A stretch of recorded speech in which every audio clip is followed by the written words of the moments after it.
मित्रों नमस्कार। आपका एक बार फिर से स्वागत है टोटल नॉलेज एजुकेशन चैनल पर।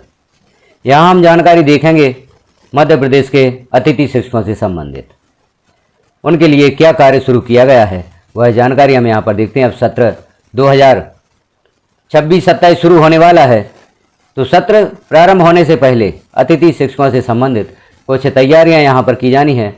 उन्हें हम देखते हैं अतिथि शिक्षक एजुकेशन पोर्टल पर क्या कार्य कर सकते हैं और प्रोफाइल अपडेट या अन्य जो कार्य हैं या उनके अनुभव क्लेम से संबंधित जानकारी है, कौन कौन से कार्य उन्हें करना है।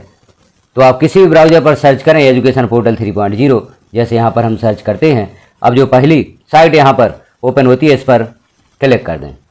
अब यहाँ आप देखें, हम देखना चाहते हैं जानकारी हमारे गेस्ट टीचर्स या अतिथि शिक्षकों से संबंधित। तो जो दूसरा बॉक्स है नीचे आप देख रहे हैं, फॉरगॉट पासवर्ड के बाद अतिथि शिक्षक पोर्टल, इस पर आप क्लिक कर दें।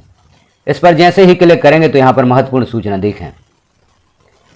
जो कार्य अभी प्रारंभ किए गए हैं हमारे अतिथि शिक्षक भाइयों के लिए, वह यहाँ पर महत्वपूर्ण सूचना के रूप में दिए गए हैं। तो यह सूचनाएं हम देख लेते हैं क्या क्या जानकारी यहाँ पर दी गई हैं। अतिथि शिक्षक हेतु नवीन पंजीकृत आवेदक अपनी प्रोफाइल अपडेट, प्रोफाइल लॉक एवं संकुल प्राचार्य से आवेदन सत्यापन की कार्यवाही दिनांक 22/5/2026 से दिनांक 28/5/2026 तक पोर्टल पर करा सकेंगे। तो पहला कार्य यहाँ पर जो शुरू किया गया है प्रोफाइल अपडेट का, प्रोफाइल अपडेट करना है। प्रोफाइल लॉक एवं संकुल प्राचार्य से आवेदन सत्यापन की कार्रवाई की जानी है, जो 22 मई 2026 से 28 मई 2026 तक की जा सकेगी।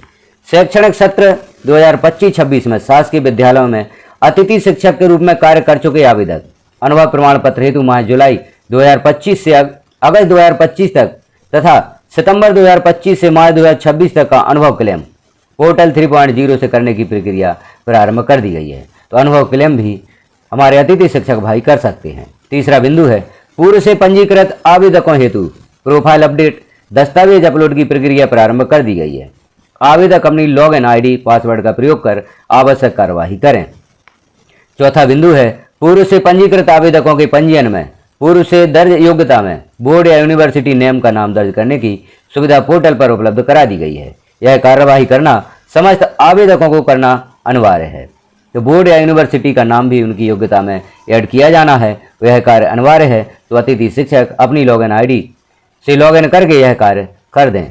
आवेदक प्रोफाइल लॉक की कार्रवाई, संकुल प्राचार्य से सत्यापन कार्य, अनुभव क्लेम में पैनल की जानकारी दर्ज करने तथा एक से अधिक आईडी होने पर आईडी मर्ज की प्रक्रिया दिनांक 22/5/2026 से दिनांक 28/5/2026 तक करा सकेंगे। यह एक महत्वपूर्ण बिंदु है। पूर्व में भी हमने देखा था कई अतिथि शिक्षक इस बात से परेशान थे, उनकी 2 आईडी जनरेट हो गई हैं, उनका कार्य नहीं हो पा रहा है, तो यह आईडी अब संकुल प्राचार्य के माध्यम से मर्ज की जा सकती है।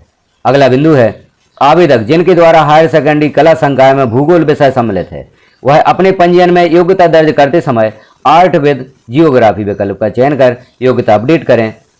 जिनका हायर सेकेंडरी से या हायर सेकेंडरी में भूगोल विषय नहीं है, वह योग्यता दर्ज करते समय केवल आर्ट विकल्प का चयन कर योग्यता अपडेट करें। तो यहाँ पर देखा, जैसे जिन अतिथि शिक्षकों की योग्यता या हायर सेकेंडरी में कला संकाय में भूगोल विषय सम्मिलित है, तो उन्हें जब वह योग्यता दर्ज करेंगे तो आर्ट विद जियोग्राफी विकल्प का चयन करना है, और जिनका भूगोल विषय नहीं है वह सिर्फ आर्ट विकल्प का चयन करेंगे।